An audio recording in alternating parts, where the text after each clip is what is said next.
Welcome to Truth Talks, a show where four totally different people get together and argue about what's going on in the culture. Kind of like friends meeting in a bar for a drink, but we don't always like each other like all the way. Like, I don't even like Dimitri at all right now. That's just the vibe I'm on. I didn't even talk to him today. That's just how I came out of bed this morning. So we're going to see how that portends for the show. Good luck to him. Anyway, today we're going to be talking about Diddy's dirty ass hotel rooms, Pusha T, fiery at Drake, buck. And if AI doesn't work right, you know what could happen to you? Your black ass might end up in jail. Truth Talk starts right now.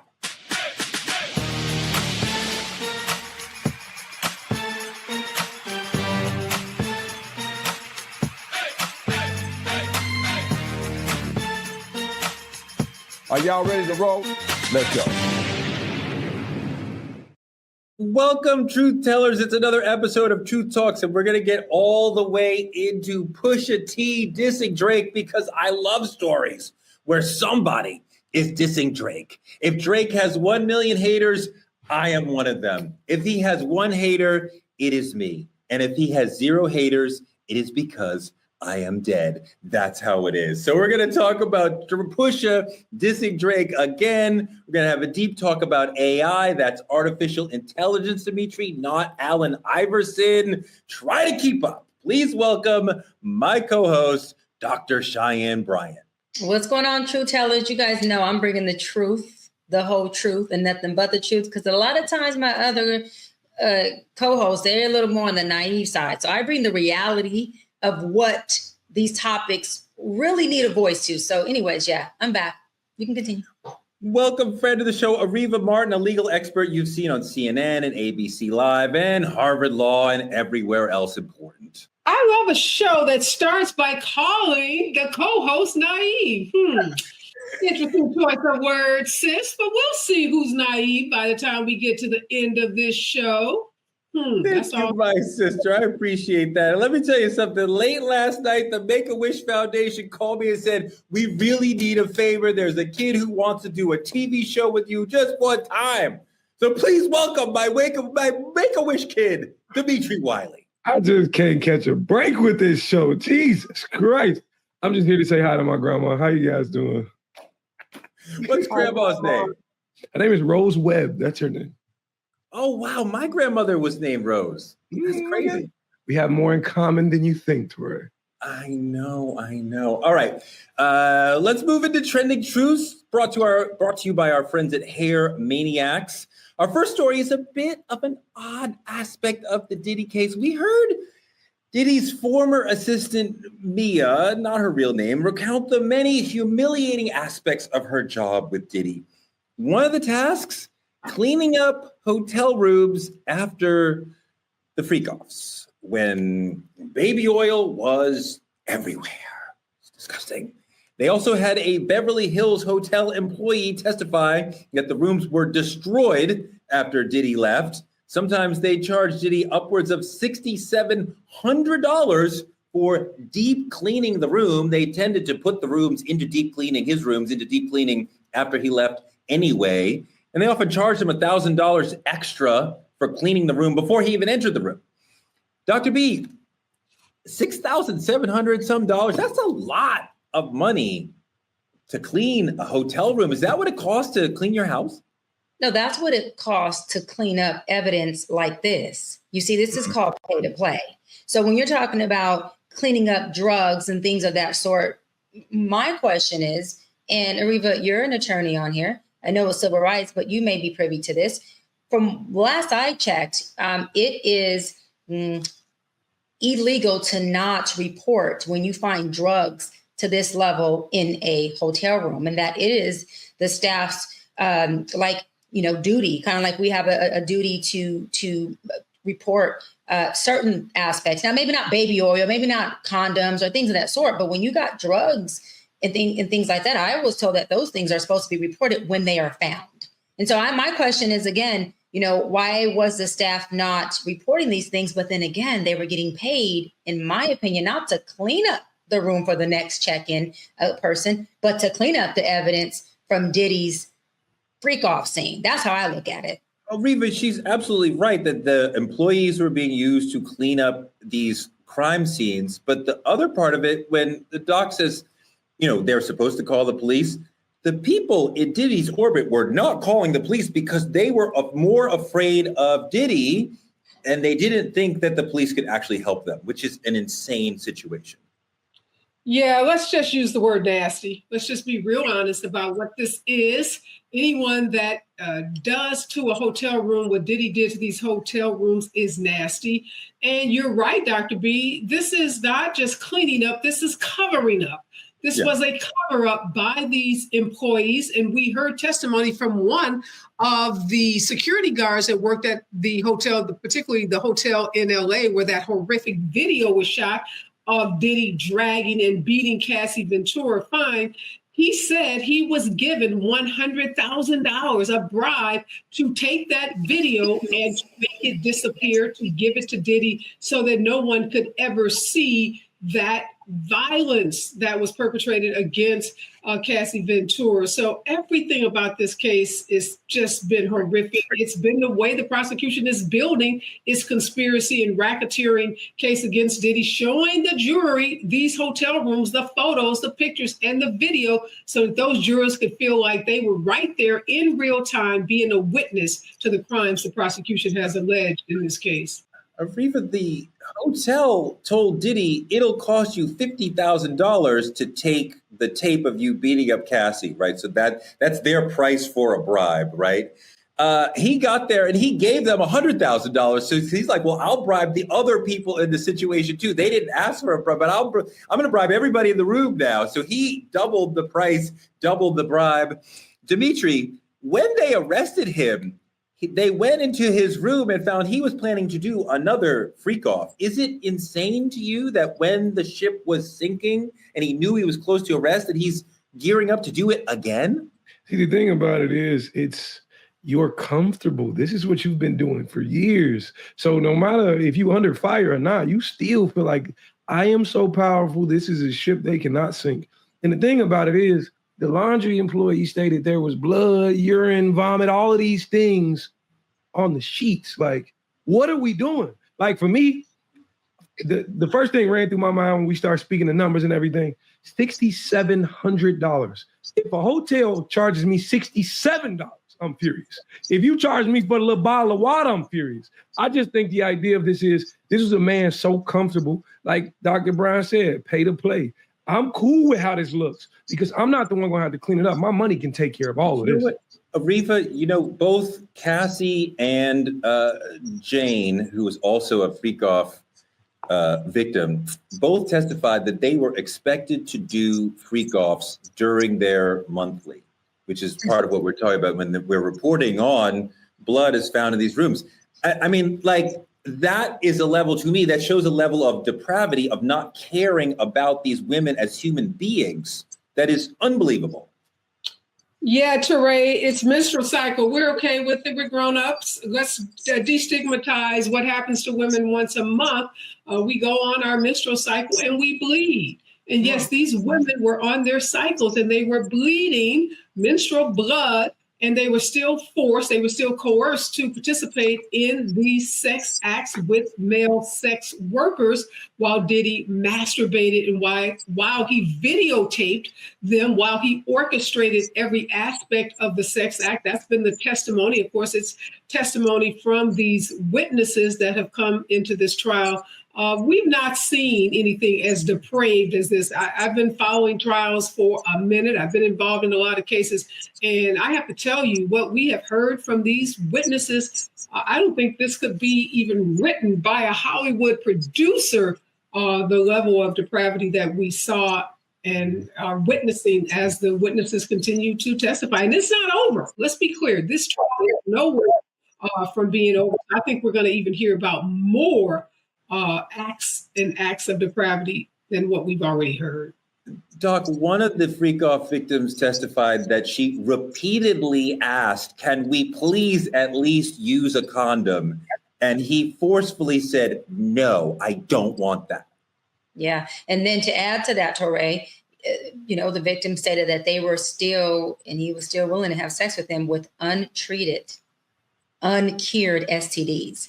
I mean, come on, this is not just freak off. This is like putting someone's life at risk. There are certain STDs that are not curable, that are deadly. And so when you start to look at UTIs also, and expected to keep going through UTIs. And so again, right, completely dehumanizing these women. This is past sex. This is past being freaky. This is like dehumanizing. This is like, and you know what? This brought something to my mind now. We've been talking about this narcissistic behavior he has, right? But there's a difference between a narcissist and someone who is actually psychotic. Two different, right? A narcissist actually, believe it or not, they actually do care about what you think about them. Okay. But someone who is psychotic, they don't care. They don't have the compassion. They don't need your validation, nor do they care about your thoughts of what they're doing whatsoever. This is giving me more of a psychotic type of behavior where it's like, listen, I can care less what you think. I can care less about your health. I can care less about what the end result. I want what I want in the moment. And if that means your life is ended, that means you're at high risk, then oh, freaking well. That's just, I mean, it's just the epitome. I mean, the epitome of weaponizing and demonizing these women to the root and core. And we can't even, it would take a whole 2 episodes to talk about the psychological impacts of something like this. This is just bananas. Dimitri, this is it's a complicated issue because, these women are alleging something very, very, very serious, and nothing's been proven yet. But like what we're talking about here feels like almost like systematized rape.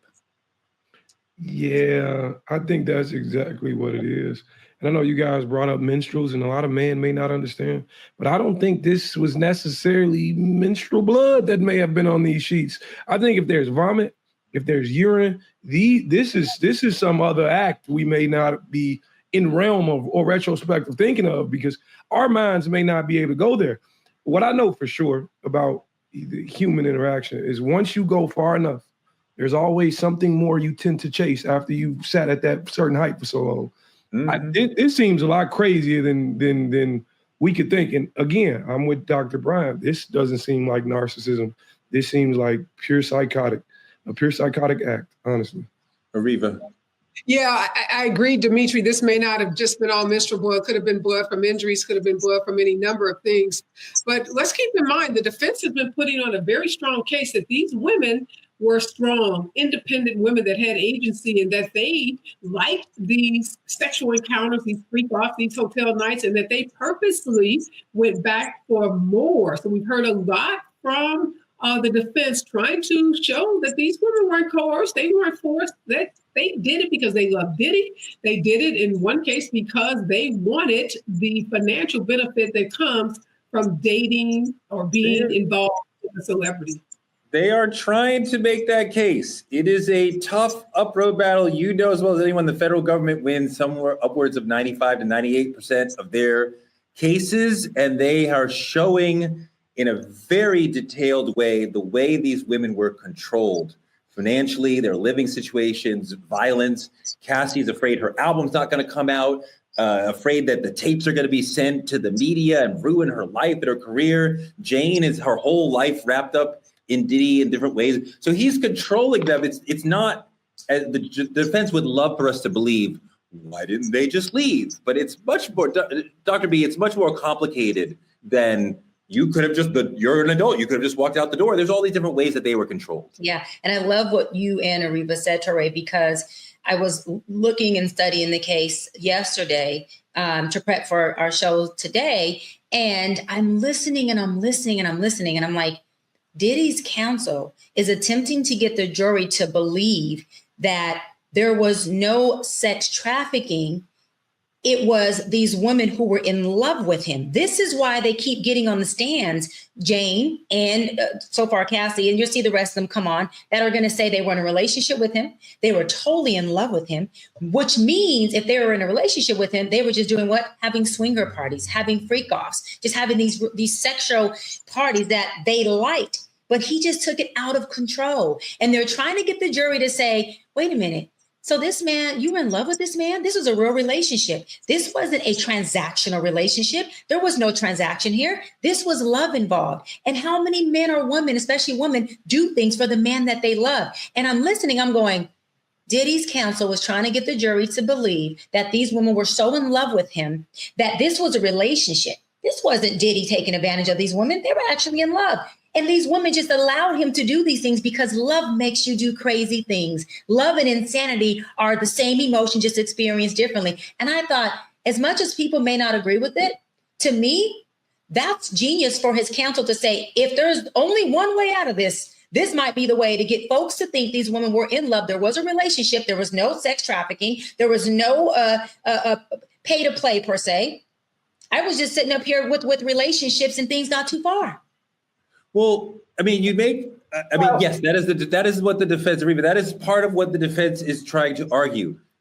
Jane talked about a love contract whereby she was paid $10,000 a month for multiple years, including now. She said he is still paying her rent to this day. So she gets $10K a month, and they both understood that her job, her responsibilities in return were to be available for freak-offs whenever he wanted, right? And Cassie, the same thing, had that same sort of financial relationship to the whole. Cassie said on the stand, I was basically a sex worker. I mean, so Ariva, there's all these different ways that they were controlled, and we keep calling them former girlfriends, but I think they were really live-in sex workers. Mm. Well, thank God for experts like Dr. B, or those that work in her profession, because as skilled as the defense lawyers have been in putting forth this theory that this was all about love and women willing to do anything to please a man that they love, we've had testimony from an expert psychologist that has testified about what happens to women when you are in a relationship. Keep in mind, Cassie was 19 years old. Diddy was 37 when they started that relationship. And what that imbalance of power does, and how men like Diddy, powerful men, we've seen it before, Harvey Weinstein, Bill Cosby, he's not the first one on trial for something like this, that they manipulate, they brainwash, and they cause these women to get so confused about what love is. And it's not love. They have been brainwashed and they are coerced. And the law has a very broad definition of coercion. And it does include withdrawing necessities like your rent. It does include using physical threats and using physical violence. So as skilled as the defense has been, I think ultimately jurors are way smarter, and they're going to see through that narrative that this was love, and they're going to see it for what it was. It was coercion, and it wasn't consent. It was control. Dimitri, what do you think? Does it sound like coercion and control? Or are you still like, a lot of people on the streets are like, why didn't they just leave? You know, it's a fine line between loving someone and thinking you're in love with somebody and loving what a person is doing for you. And the thing about it is, that's at a base level where I am, very normal for people to get confused with that. So when you put it in the multitude of millions of dollars and a person funding your livelihood and your career and your reputation and your family and everything under you, them doing for you, regardless of what it is they got you doing, you could believe it's love. But at the end of the day, it's still coercion. It's still him controlling the narrative. Yeah, for sure.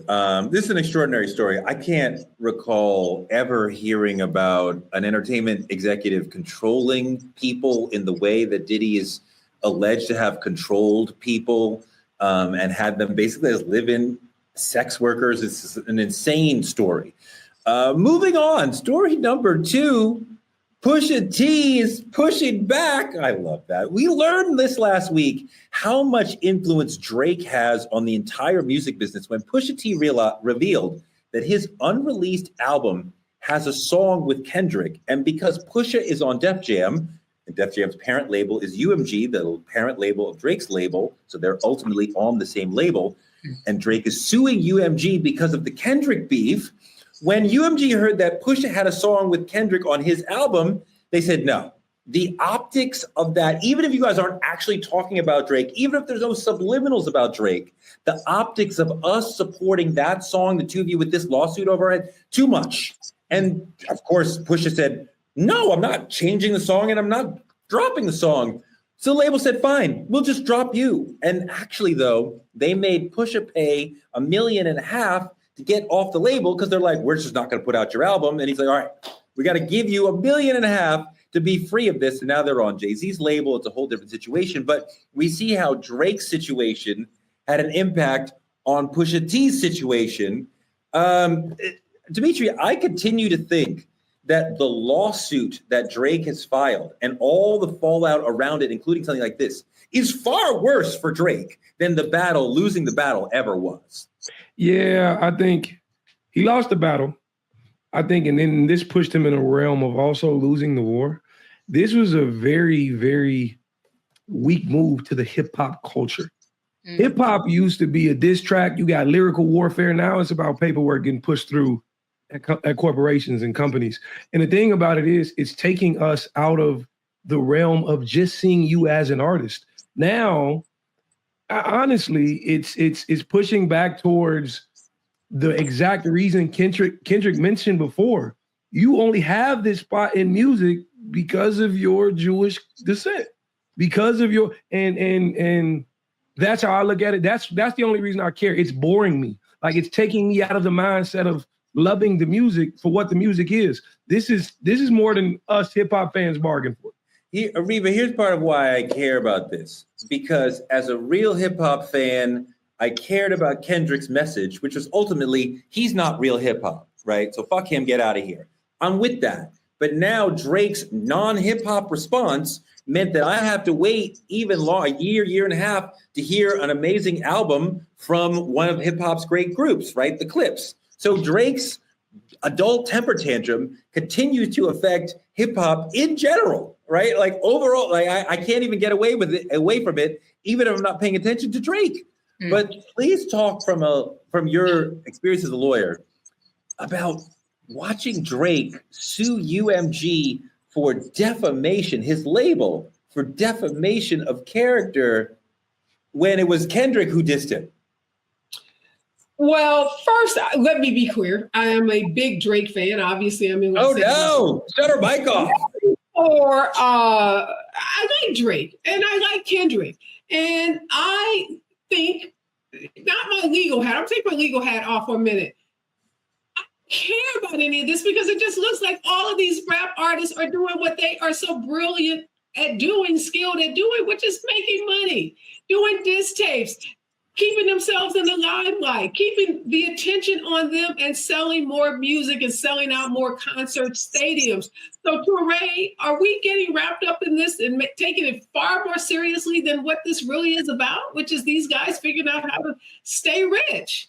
So I think this is a really important moment for the culture. Drake and Kendrick battling and what they mean as far as authenticity and a lack of authenticity, African-Americanness, and being late to the culture, being real and being not. I mean, my question is, why do you like Drake?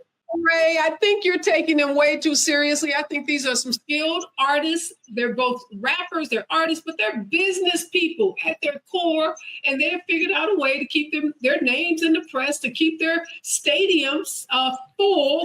I think Kendrick comes to this battle in good faith, not from a product or marketing standpoint or here's how I'm going to get my name out there. Like, I think he genuinely sees Drake as a bad figure within hip hop culture, as somebody who is not part of the norms, the traditions, and the ways of hip hop. And as an elder statesman of hip hop, and somebody who's like, I am the authenticity, I am the embodiment of hip hop, I am calling you out because you do not belong here. So, I mean, the very nature of what the culture is about and should be about, right? I think that Dimitri agrees with me, is part of what we've been talking about here with Kendrick and Drake. It's not a cynical marketing move. This is about the purity of the culture that he cares about. Dimitri? I agree. I think the idea of it is, exactly what he said was exactly what he was supposed to do. Whatever Kendrick said on those records was exactly what he's supposed to do because it won him the war. You don't get into a fight and hold back your punches. You throw them. But Drake's too worried about why y'all let him put this music out and not what he said, not coming out with better music. Yeah, it's taking us away from hip hop. Doc? I think they both belong in hip hop. Hip hop has different representations. They both belong here. It's not about who doesn't belong. And when you're talking about, like Ariva said, them being businessmen, Kendrick is. He's getting endorsements. He's getting money. He's getting deals. He's doing Super Bowl. And he's all right with this back and forth diss. Drake is the one who's being a spoiled brat saying, I have a problem with it. Pull this out. Don't do this. Don't do that. Now I'm going to sue you. What happened to hip hop? I thought hip hop originated from people bebopping, somewhere in a park on the street and dissing each other. And that it was supposed to just be a competitive bebop, diss, do your thing and continue this thing. And now they've taken it to being commercialized. And you got two folks who are doing what Ariva said, not bebopping, but they're doing in studio, Torre, leave me alone, in studio records, but they're still dissing each other. So what I'm saying is this is a business. I think Kendrick understands the business aspect of it. He's ready to go toe to toe. He's ready to keep doing these records and make his money. Drake is crying and being more of a little, I don't want to say that word, a brat, a crybaby. And it's like, bruh, you're part of the culture. You're part of hip hop. You're part of rap. What's the problem? Make another diss track. Make your money, like Ariva said. Why are y'all not making money off this? Create generational wealth. Drake, you're a father. Do something with that. But don't sit up here and cry about who's on a track when you could be making money in the studio using them damn crocodile tears. Get over it, Drake. Push through. And I know that beatboxing wasn't big in Cali culture, but it's a very important part of hip hop. I don't know what beatbopping is, Grandma, but like whatever. You can have that with your doo-wop or whatever. Okay. Woo. My poor ears. All right, moving on to politicking. Moving on to our politicking segment, the Trump administration mistakenly deported another immigrant, this one a Congolese immigrant who they sent to South Sudan because they do not know that Africa is split into many countries and they are not the same. Africa is not one big place. It is many, many, many countries. Glad we got that clear. And then the Trumpies said to the Supreme Court, can we just deport people to wherever we want to send them? It doesn't matter where they are originally from. We just want to send them to whatever country we want to send them to, which is kind of insane. Roll the clip about that. Away from this bizarre diplomatic dispute appears to be if the Trump administration decides that you're from South Sudan, you will be deported there, even if you're not from that country. Officials in Juba say the United States deported a Congolese citizen to South Sudan, and when they sent him back to the U.S., the State Department reacted by canceling all existing visas for all South Sudanese people and blocking the issuance of any new visas. So what happened is South Sudan did issue travel authorization for somebody named Nimeri Garang, but the U.S. sent them a Congolese man named Makula Kintu. South Sudanese officials believe that the U.S. made a mistake and sent them the wrong man. Dimitri, this is really a sad story. And again, the inhumanity that the Trumpies practice toward immigrants in this country. But you think about, if the Supreme Court says, yes, you can do this, what does an African country do? We would love to see them say, no, America, but these are much smaller, much less powerful countries for the most part in Africa compared to the United States. So it's politically, militarily, economically, it's hard for them to just be like, no. They turn in deportation and passports and visas, and it's a roulette wheel that they're making. And that's like a lack of humanity for basic people, not just to mention the Black race, like Black lives in general. It's poor care.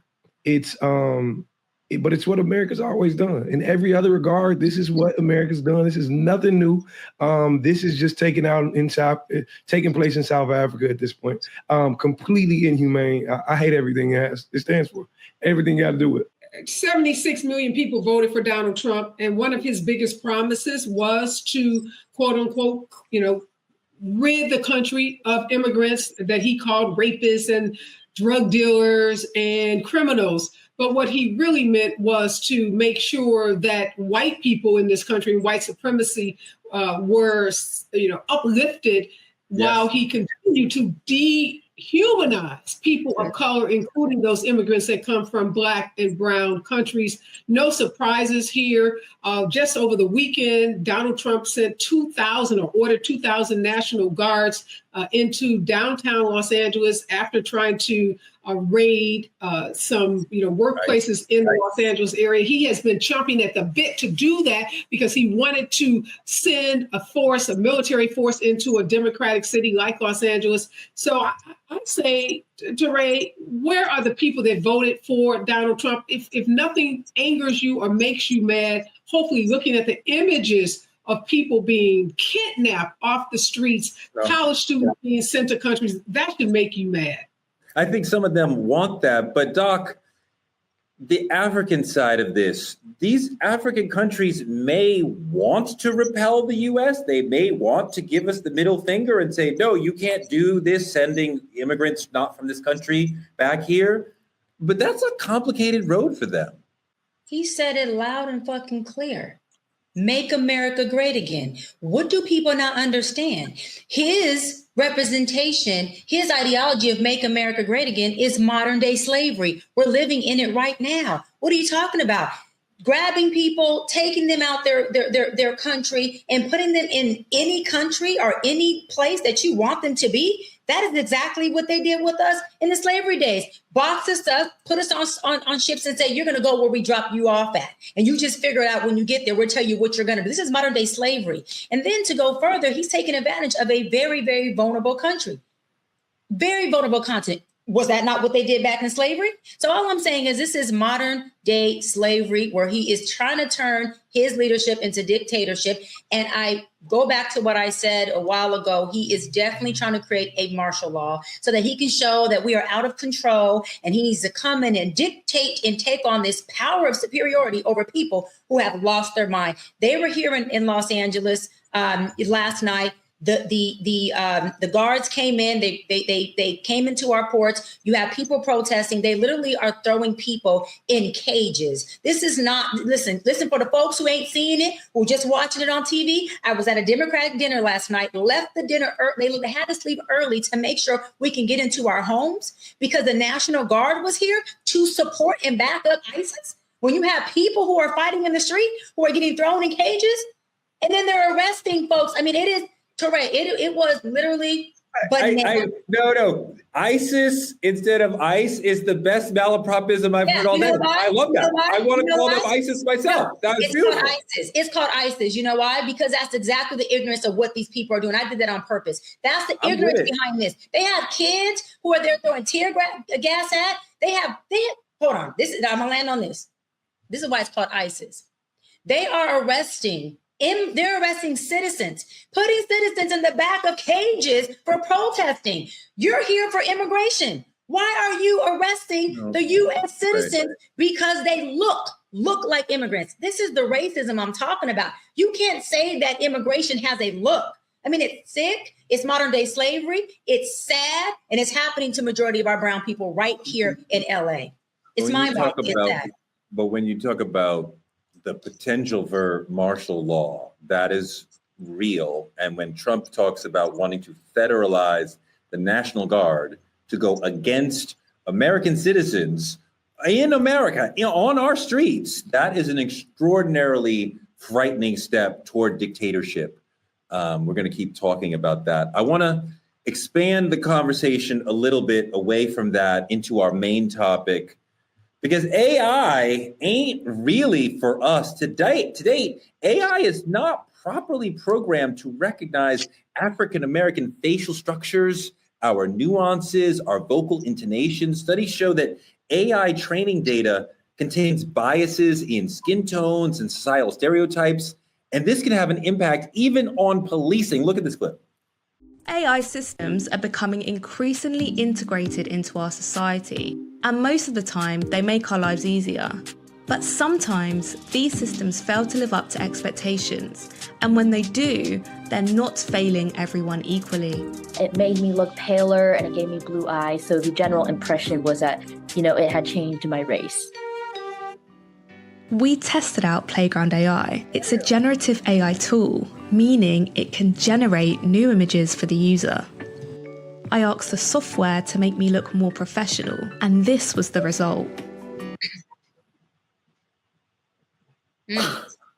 It's clearly whitewashing these people. But Dimitri, we also have a whole uproar going on online because your boy Timbaland, the legendary producer, has released plans to put out an AI-generated recording artist. And a lot of people are very upset about that. How do you feel about an AI rapper?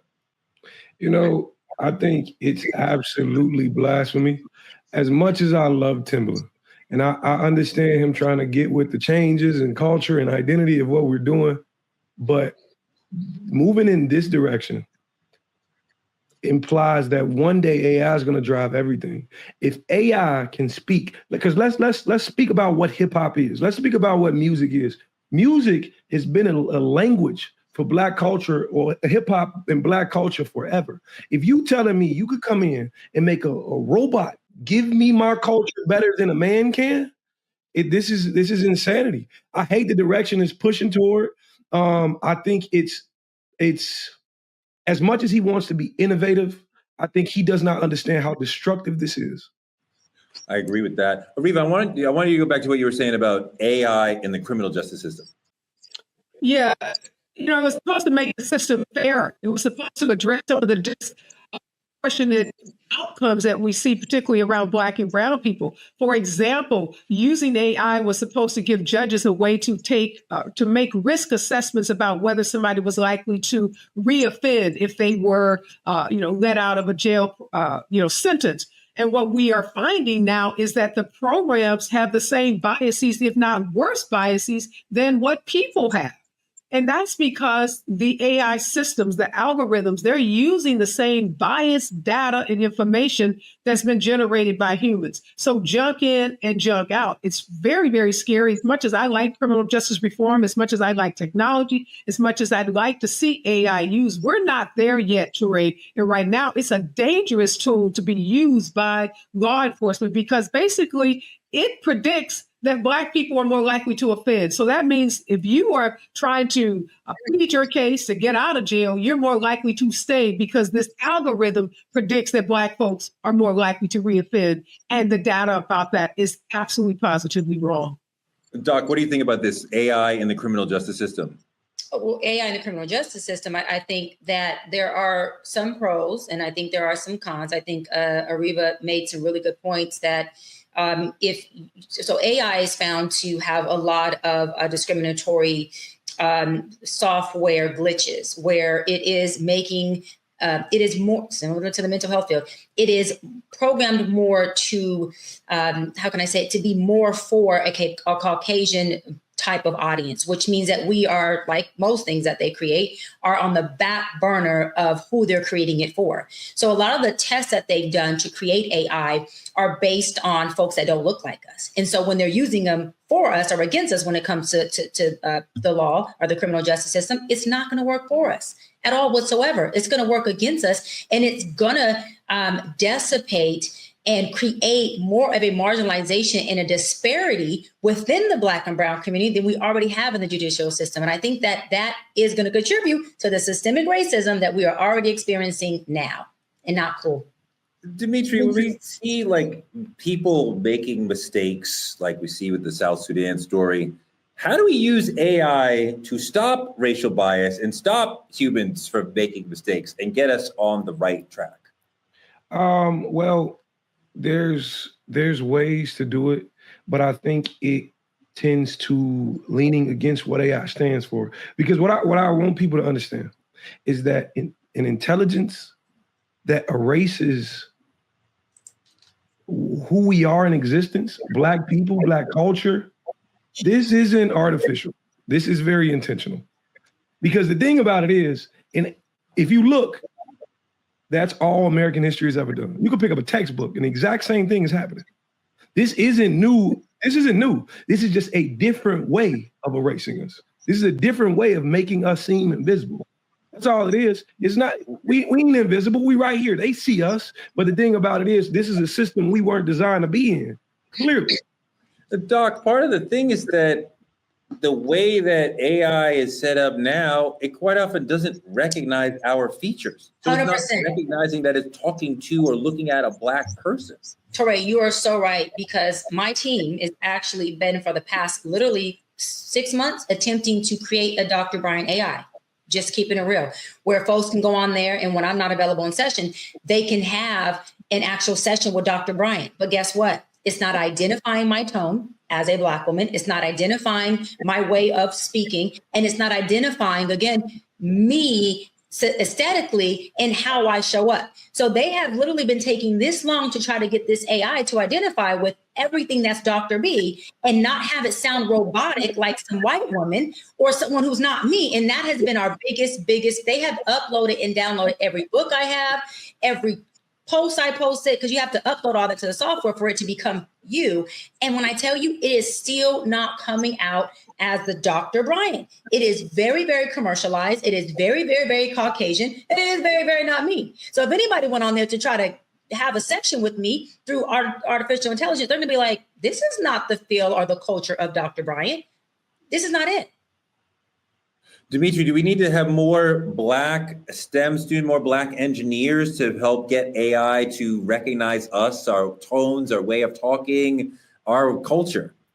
Absolutely. We need more Black engineers. We need more Black techs. We need more Black examples. We need more Black samples, people to actually pull from. Because I think in this case, fuck it, we need Black GBT. I'm going to keep it honest with you. We need Black GBT. We need goddamn, like let's just start making them up of our, that's exactly what we need, because we don't have representation at all.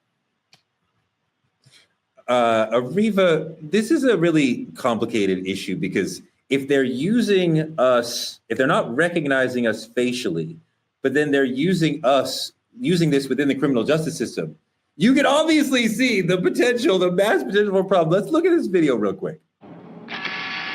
So when we get to the interview room, the first thing they had me do was read my rights to myself and then sign off that I read and understand my rights.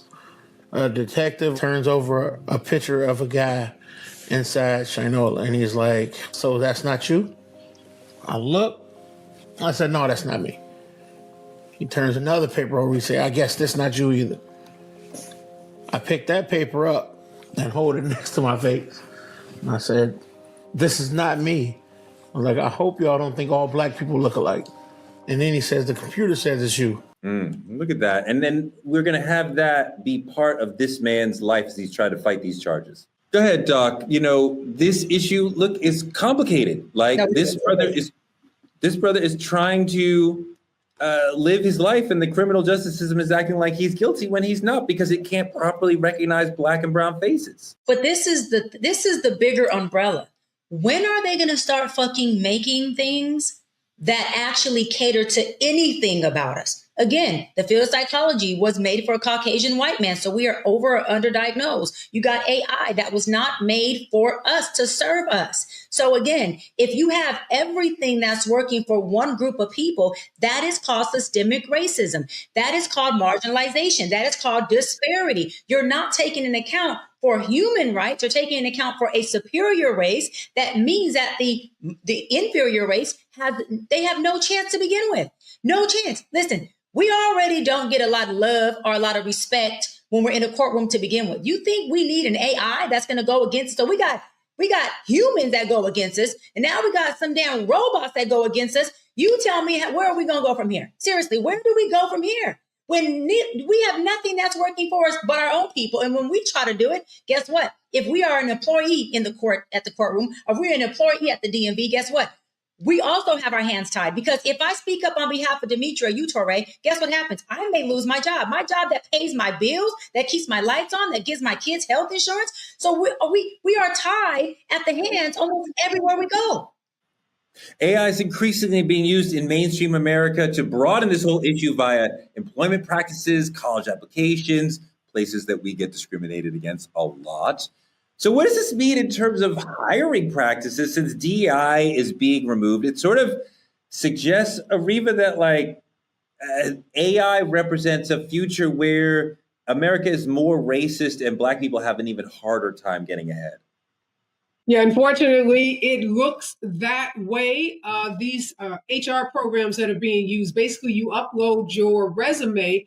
But the problem is that the resumes that the algorithm is looking at is the resumes of the people that already work at a particular company. So if the company already has a predominant white male workforce, the AI, the algorithm looks and says, well, gee, this company only likes white men. So if you're a black man or a black woman applying for a job at this country, the AI throws out your resume because you don't look like the white men that already work at that company. So if we want to use AI, we got some steps to do. We got to step back from the program and look at what is it training on? What data is it pulling from? How do we make sure that it's not just looking at the white men that are at this company, but looking at the diversity we want to have at this company? And until we do that, we're going to continue to get the discrimination and the racist outcomes of these algorithms. Ariva, we got a brother about 40 years old, Derek Mobley, who's suing Workday because he says their AI-driven application system disadvantage him and other older job seekers, penalizing older, grown, mature, stop looking at me like that, Dimitri, job seekers, right? We deserve to work too, not just the young like Dimitri. But he submitted 100 applications, and he's getting rejected over and over, and he's suing, suggesting AI is really the problem. And this sort of seems like the legal system starting to come in to try to adjudicate what's right and wrong in this area. Yeah, I'm so happy about that lawsuit because that guy said he submitted 100 applications or resumes, and in some cases he was turned down within an hour.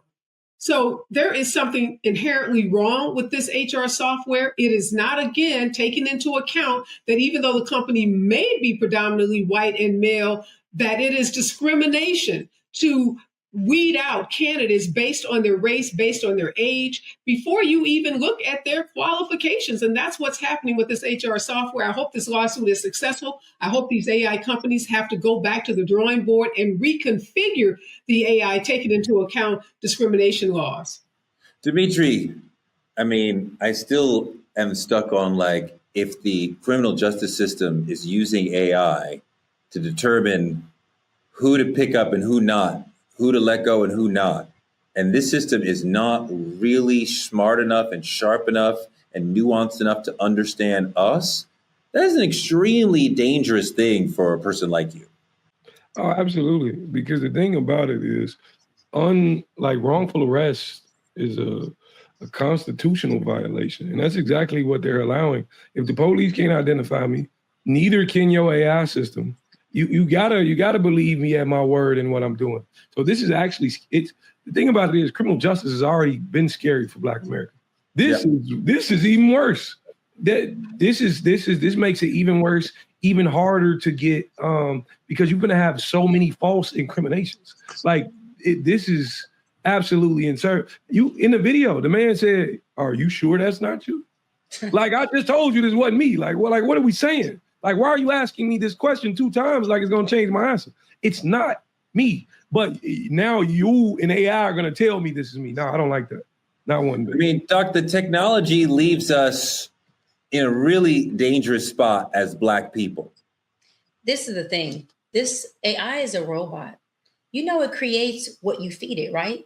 There is no information in the software unless you feed it information in the software. So let's go deeper than that. Let's talk about the developers.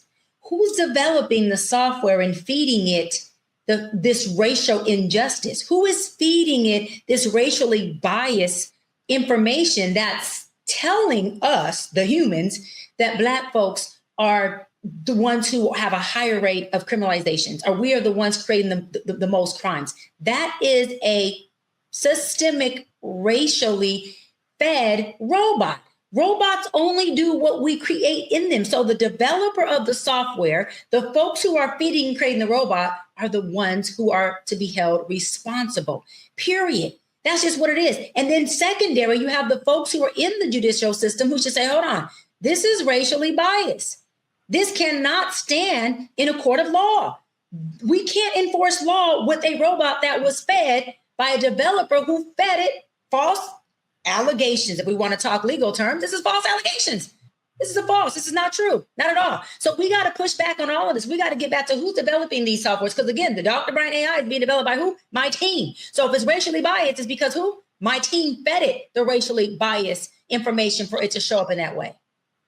But can I say this? We're all making some assumptions that there are people out there that want the criminal justice system to be unbiased, that they want the criminal justice system to be fair, and that they want Black and brown people to have a fair opportunity when they get involved with the criminal justice system. And I think that is a false assumption for us to make. I think there are people that want to see Black folks disproportionately arrested and incarcerated and to serve longer sentences and to have their lives wrecked by the criminal justice system. We know that by the recent election where Black folks were and are often pitted against other nationalities. We're often painted as the most, violent group of people. We're often painted as the most criminal group of people. And that's purposeful. That's intentional. So I think we got to check our assumptions about this fairness, because folks ain't trying to check for us, ain't trying to make this criminal justice fair. And when you have prosecutors, and you've seen this, Teray, that are progressive prosecutors, what happens? They get voted out of office oftentimes. They get recalled because the system doesn't want to be fair for Black folks. No, I think that's a really important point, that the expectation that the system itself wants to be fair for us is wrong, that we should assume the system would calibrate itself to be unfair to us. Now, that's just the system in general and the way that white supremacy will always work and rebound to be unfair to us. But AI, Doc, we've been having a lot of fun on AI just as a community, as a culture, and you see a lot of funny things making fun of us, and I don't know, it's a whole new art form, a whole new way to. I use it on my social media a lot. I have social media posts that are AI. Now, all my AIs are Black with a lot of melanin. The men and the women of my AIs are all Black, and I have a multiracial following of almost 3 million people. But my AIs are Black. But what I'm sorry. You said your AIs have a lot of melanin, so they don't look like you? No, they're dark. Oh, they're dark. They're brown. They're darker than me. Oh, heck yeah, I'll stand it. My AIs are dark. They don't look like you. Listen, they don't look like this camera on here got me looking like a light bright. Reba, can I borrow some melanin? Because I am not this white. Okay? Don't start that. The Black spirit is there, but the melanin is. Teray? The Blackness is here. You insist 100%, but it's not. See, colorism. Reba, look how colorism. I'm here for you, sis. This is colorism. Exactly. This is what we're fighting, Teray. This is what the culture needs to rid itself of. And look at you lifting it up. Look, I think the sister is beautiful. I think you're beautiful. I think Dimitri is also here with us. So, everybody's beautiful. So my AIs can't be Black. My AIs are Black, melanin, chocolate, all skin colors of our color spectrum. And I use them on my social media. People love it. They even DM or ask me, is that AI, Doc? And I say, yes, it is. But we're able to drive messages through it. So that's why I say there are some really good perks in it. But, when it comes to people using celebrities and putting a different message to them, like they have 50 Cent as an AI and they have his mouth speaking a whole different message that he doesn't speak. So in my mind, I thought, to me, that's defamation. I mean, this brother didn't say that. These words aren't his. And that's when it becomes dangerous. And then you look at privacy acts. It's like, wait a minute. So how much privacy do I have if AI is created? Yeah, Dimitri, I definitely am at a place where if I see a clip online and somebody says something that seems like wow and out of pocket, I immediately am like, I don't believe it. It's probably AI. I need to see it, in 4 other places before I believe it. So I'm assuming it's AI if I see something out of the norm. Absolutely. Nowadays, in this day and age, you have to question everything you see on social media, from pictures to, honestly, hate to put a personal story out there, but there are, if anybody was to have a look on TikTok and search my name, there's 80 Dimitri Wiley accounts, like 80, literally. And someone sent me an Instagram video where they're using my voice as AI to scam women out of money. And I'm speaking thousands of dollars. Catfishing. And honestly, when you play it, there's no infractions. It doesn't go up, it doesn't go down. It's very monotone. The thing about it is, as a man who is on social media and cares about what he pushes forth, this is terribly disturbing. Like it not only is it fraud, it's catfishing, it's manipulative, and the people behind these acts have spoken egregiously to people. I'm talking cussing their kids out, cussing them out. If you like, and it's I hate everything about it. I think that Dimitri that's too much, and that he's actually doing this stuff and coming on here claiming that somebody else did do. How do I know that he ain't doing it? And now he trying to get out of it. Much time, all right? I'm talking to you. I ain't got that much time. Dimitri, how easy is it to steal someone's ID?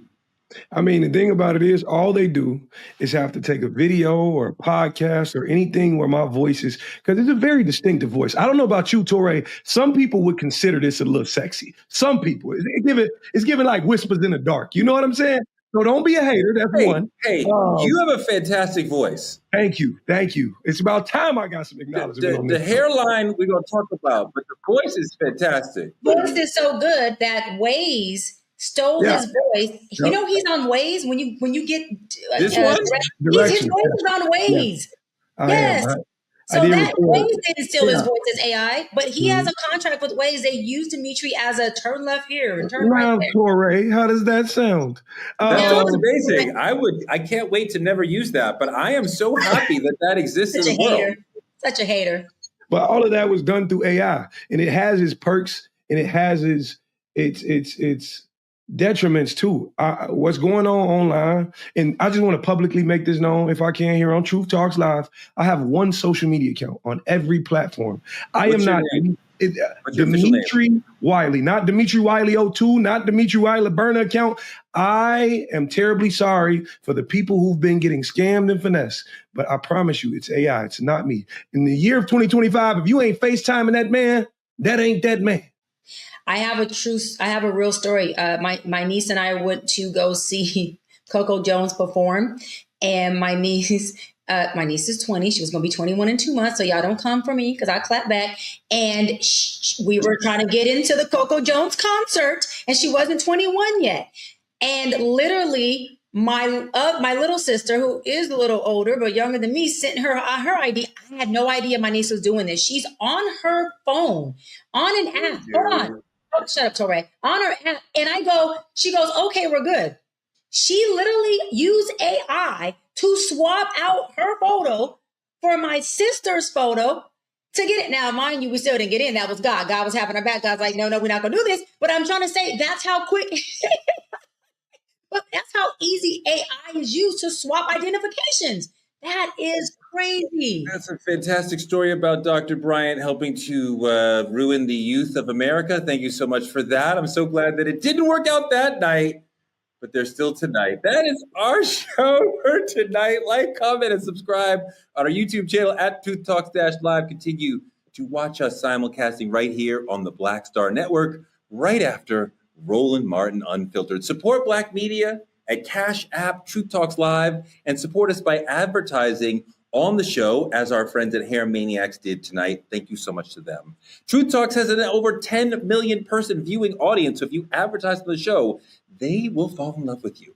Small business and influencers, please partner with us by visiting truthtalkslive.com and become a VIP member of the Truth Lounge, and click on any co-host room, even mine. Black media is under attack, so support us by telling a friend to tell a friend to check us out every night at 8 p.m. EST and 8 p.m. PST. Those are two different times, Dr. Bryant.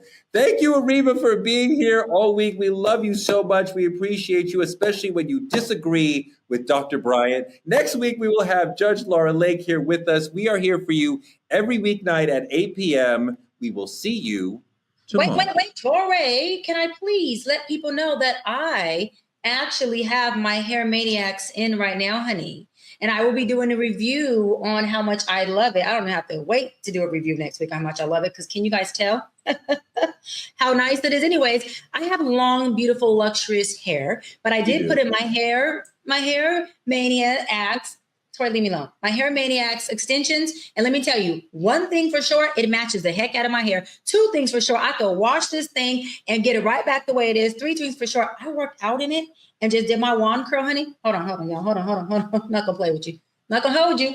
Anyways, I'm back. Okay, Tori, you can compliment me. Go ahead, I'm waiting. No, you look great. It looks great. It looks fantastic. It really does. Thank you. But I do want to say this, y'all. I have not been the woman who, I've always been into natural hair, okay? Natural hair. But I want to say this. This is literally my first or second time that I have put in extensions. And this is the first time, and I'm not playing. You can look for yourself. This is my first time where the hair has matched my hair absolutely to the T. Let me show you one more time, y'all. I'm not playing with you because I want you to really get into the color or the texture. The color. Hold on. Look at this. This is the hair. I'm not playing. This is my hair and the hair. The color and the texture. It's all blending in. You cannot make this up. I can't make this up. Okay. Look at God. Look how pretty this is. I didn't have to dye it. I didn't have to do anything at all. Where's the Hair Maniacs? This is the point. Let's see if we can literally. Hold on. I'm not playing. Hold on. Okay. I'm going to try to show you. If you can see a trap, then good luck. But there's nothing in there. Do you see this? So this is my hair that I'm pulling. Okay. This is the Hair Mania. This is the Hair Mania. Can you tell the difference? No.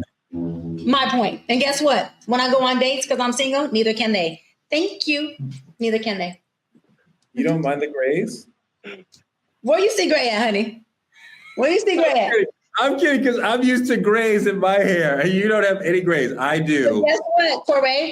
Hair Mania has gray extensions as well. So for the grays out there, you can put it in. And last but not least, literally, you can dye it. So I have some more of their hair that my hairstylist has, but they have dyed blonde.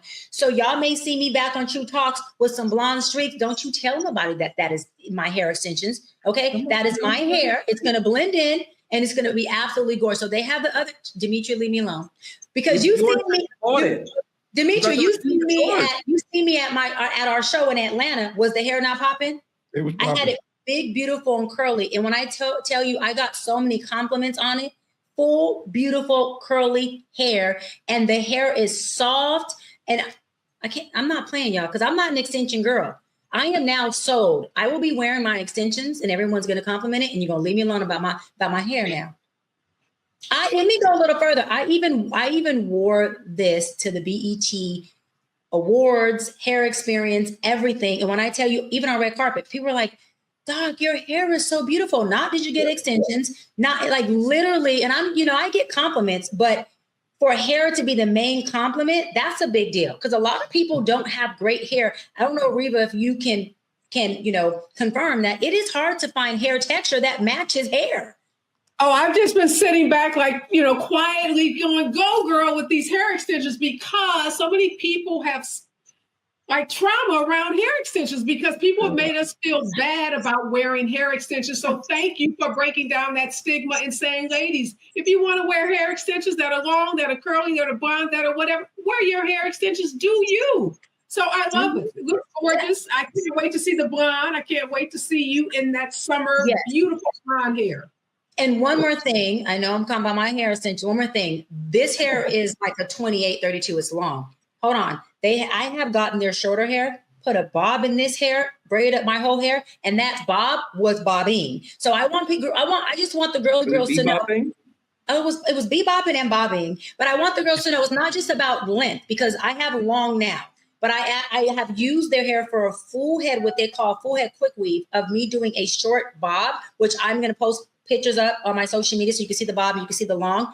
Both extensions, hands down. I cannot make this up. Bomb, straight up, amazing and bomb. The texture's bomb, y'all. And listen, if you guys go and order, tell them that the doc sent you. Tell them that the doc sent you. It looks beautiful. You want to talk about your hair now? We'll listen. Let's do it. You don't have enough time. You don't have enough time for this hair. Dimitri, he needs hair extensions. Oh, he needs gray hair extensions. They got that too, Torre. Tell them the doc sent you. I'm going to get him some. We out. Fuck all of y'all.